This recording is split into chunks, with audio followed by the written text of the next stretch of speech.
Hi everyone, it is Coach Leah Dunlap, the Oracle on Purpose, and today it's Wild Wisdom Wednesday. It's one of our two last Wild Wisdom Wednesdays for 2017, and you can see my brand new spectacles. Pretty cool, huh? Yeah. Well, you may not see me very often in these, but when we're reading, it's going to be a new thing, so you might see me more often with my glasses on Wednesday. So today I wanted to do a quick reading. Hopefully everybody's settling in and doing all of their holiday what have yous. And I hope that you can enjoy this either on the replay or, of course, if you're going to join me now, that'd be great. Love to see you. If you do pop in now, go ahead and make sure you write a comment, say hello. Tell me if you've seen this book or heard of this author. I have read from this author previously, and he's one of my favorites. I started reading, I should tell you who it is, right? So it's Robert Fulghum. This is a really shiny book. There we go. Robert Fulghum, From Beginning to End, The Rituals of Our Life. I saw this on my shelf, and I thought, this is the perfect time of year to talk about rituals, of course, right? Because there are so many rituals involved around the holidays. Family rituals, personal rituals, even work rituals, right? Think about it. How many rituals do you have in regards to like the holidays around work and the holidays with your kids, perhaps? So thanks for popping in. Say hi again if you do pop in. And we'll do, again, as we always do on Wild Wisdom Wednesday, I pick a book from my shelf. We turn a page and we read from that book. What I have found is the amazing impact of a simple snippet of text from a book can really help shape your mindset for a day. It's as if you're reading a fortune cookie from the universe, if you will. It's like, grab a book, any book from your bookshelf yourself, and see what happens when you just think a question or hold an idea or concept in your mind. Grab a book, open the page, and see what the universe speaks back to you. So I'm actually technically on vacation today, but I really wanted to go ahead and pop in and do this Wild Wisdom Wednesday, especially since we only have 2 left for 2017. And like I said, I was inspired by the book itself because, of course, it is the holiday season. I have family in town, and I'm thinking about all those rituals that we do tend to hold in our lives, and what they mean to us, and how they can shape our kind of our family history, our family dynamic, and the flow of our life and what we think and see in the world. So let's see what page we get to. Okay. So this is page 205, and I've reached the middle of a chapter, so I'm going to read what it talks about. So the topic of this chapter, it says from beginning to end, and this is about dead. Okay. So on page 205, it says, so many times I have met with families who had no clue as to what to do or where to begin. They don't know the wishes of the deceased, much less if there is a will and where it might be. The possibility of death has never been addressed in that family. Instead of the last rites, we deal with the last crisis. It's no wonder funerals often seem awkward and painful. We are not prepared. It doesn't have to be this way. I will go further and say it should not be this way.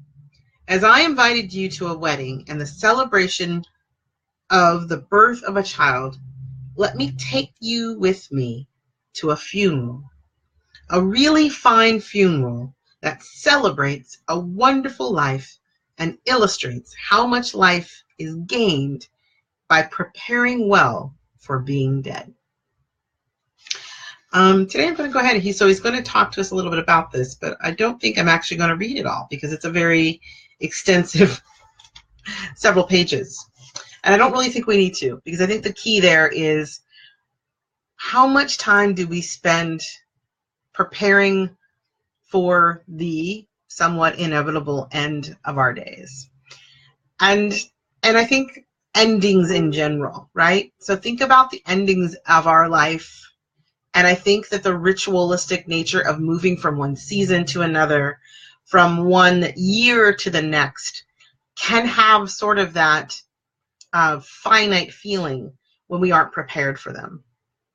Oftentimes, I think right now, in the concept of where we are in our days, in regards to the fact that it is, December and January is literally around the corner, we start to rush into, like, for example, right now into the beginning of a year with all of the hopes and the anticipation for what will be next year. And how often are we spending our time finishing out this year? So to me, the insight here is to prepare for the end of a time, an experience, a lifetime, in this case of the excerpt from the book. But there are lots of deaths in our lives. There's lots of closings and endings and final moments.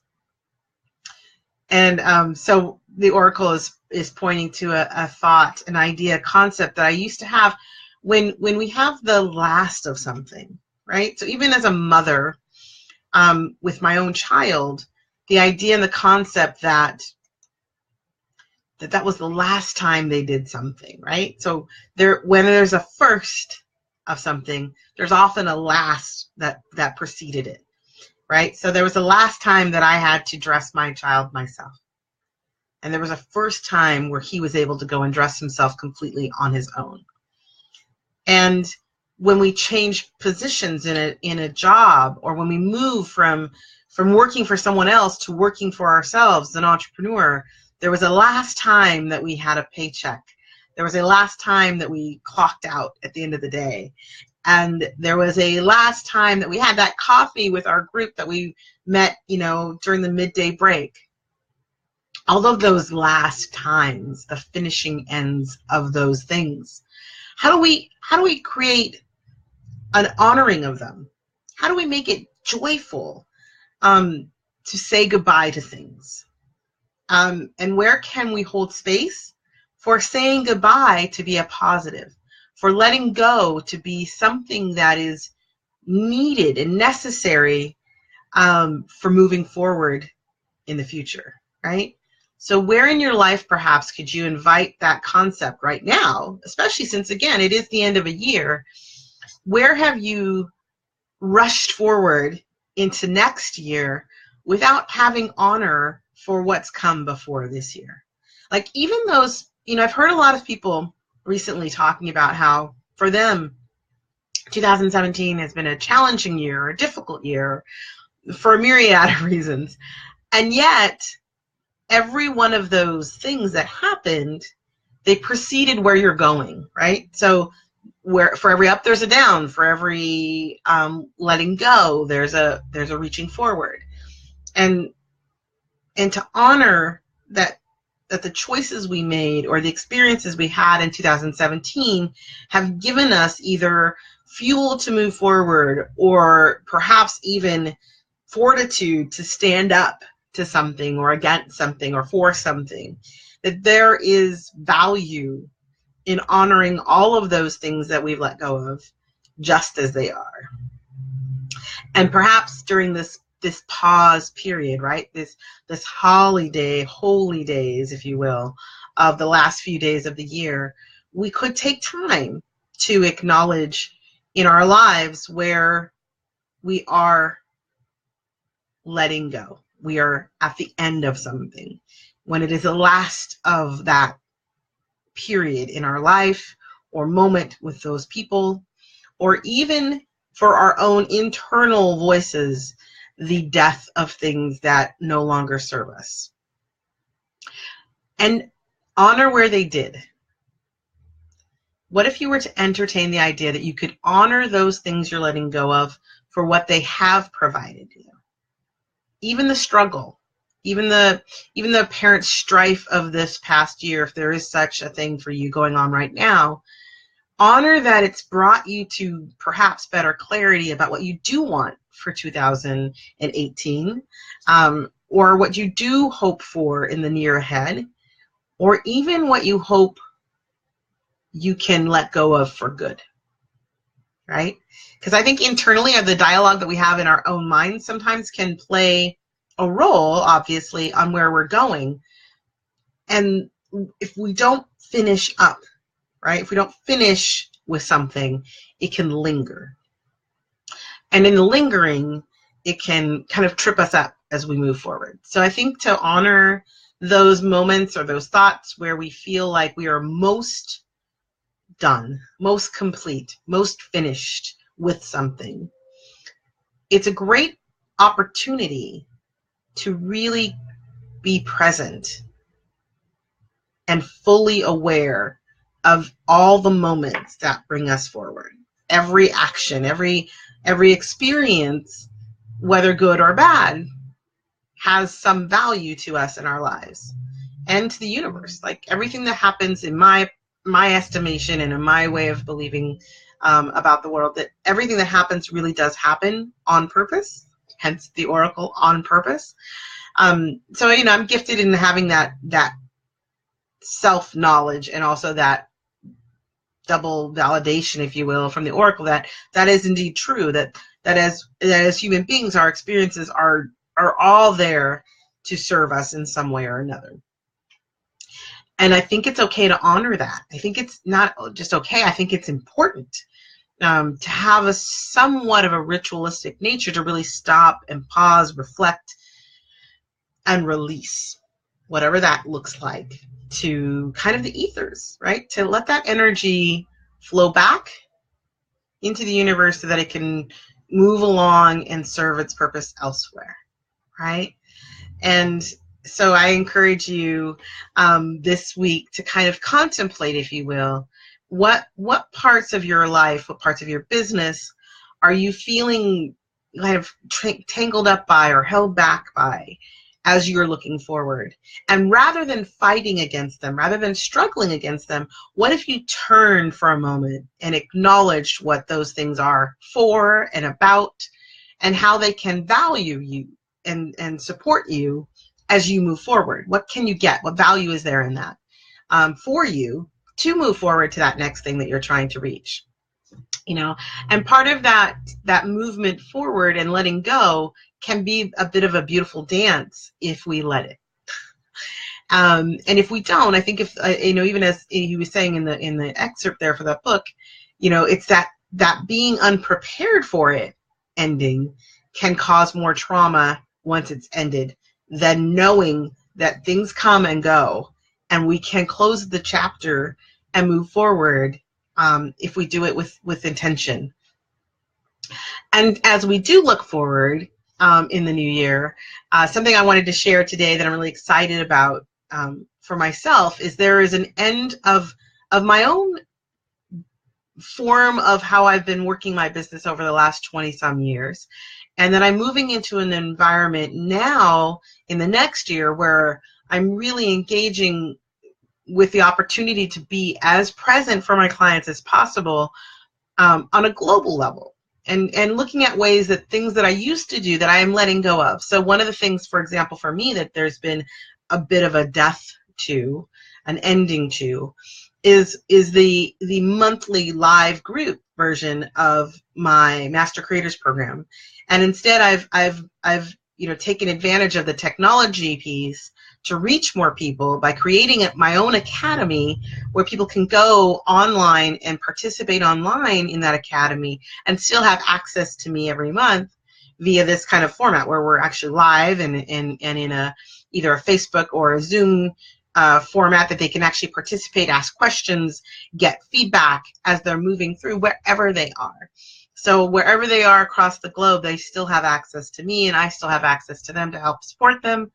And that the part of the reason that beautiful, sweet group setting worked was because people were getting the acknowledgement and the FaceTime that they needed to have me hear their words and see them and see what their struggles were, and for the oracle to be involved in that space too.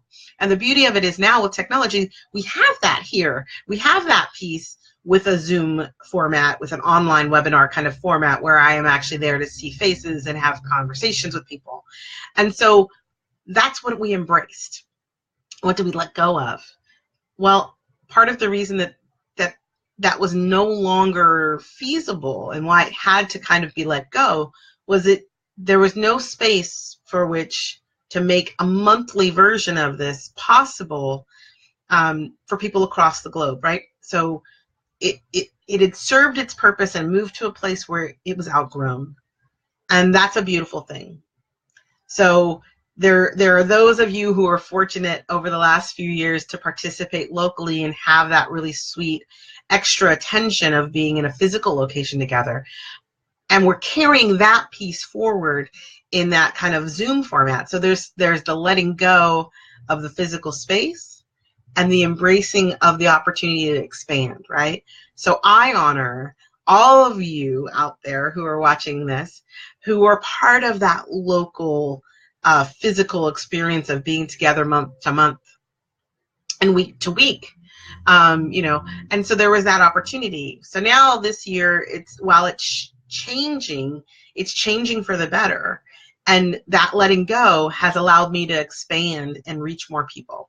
And therefore, more people get to take participate in the program that serves so many people over the last few years, one-on-one.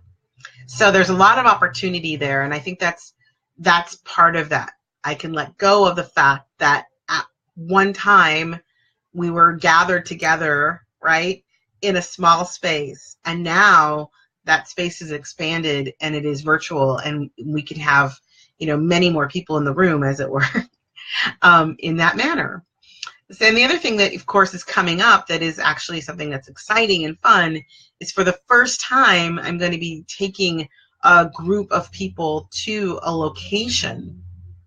So while we let go of the weekly version of being, in community together, we're having this greater opportunity for people to really travel to a location that's supportive and all-encompassing in a way, that bit of that cocoon space of having each other, right, to bond together.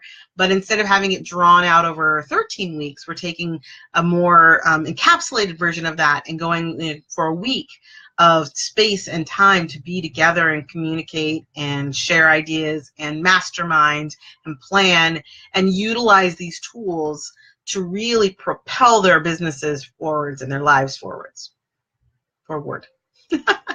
So, I'm really excited. I'm super excited to announce that I'm actually going to put the post here. I'm going to actually put it right now, a link that you can check out about our upcoming Master Creators Adventure Retreat. So the great thing is we're going to have 2 retreats a year. We'll have one in the beginning of the year, so this will be in February, and we'll have one in August. So right now we're actually open. We just opened registrations last night at like midnight. So right now it's open. You can click on the link. You can go there. You can save your spot. You can find out about the details of the specifics for the event and retreat. But again, it is about holding on to the concept of creating a really cocoon-like space where individuals not only get to support each other emotionally, but they'll be in the same physical space. So there's that great camaraderie that starts there. And they all get to go there and travel together. So the experience of adventure and focus and insight and inspiration is encapsulated in this great moment in time where you can really pause and be present. So I'm super excited to have that available now to my clients and to the world at large. So if you're interested and you're watching this video, you can share it. You can share the video. The link will be there as well. And you'll be able to find more information on my website. If you're on our email list, keep your ears out because we'll be sending out a special invitation to those of you that are already part of our email list. I'm doing this great event with Molly Mandelberg, who's a phenomenal master at creating your message, about getting your message out to the world, about using technology to do that, so you don't feel so entangled in how to make the message heard and get it out to the right people and get out to your tribe, what it is you're doing and how you're making a difference. Because we believe that once you understand what your purpose is, once you have a committed vision for where you want to go, it's key to really be able to reach the people that need that message most. And that is Molly's genius. And I am so excited and thrilled and honored to be working through this program with her and to have this retreat with her. So again, all of the details are on the page, but basically we'll be going February 19th through the 24th. We'll be all meeting together in Thailand. Oh, I didn't say that. Phuket, Thailand. Forgot the most important thing. Where are we going? We're going to Phuket, Thailand. So please, take advantage of checking out the website. If you have any questions, there's a form there to ask questions, but most of the details you need will be there. And you'll be hearing more and more about that here on my page and on Molly's page as we continue to talk about getting prepared for that trip and all it entails. So that's it for me. I just want to remind you guys to just honor the year that you've had, all of the comings and goings thereof, the things you've let go of and the things you're embracing for 2018. May you all, wherever you are, enjoy a warm and happy holiday season and a very prosperous and exciting new year. All right. Thanks, everybody. Have a great day. And we'll talk to you later. Bye now.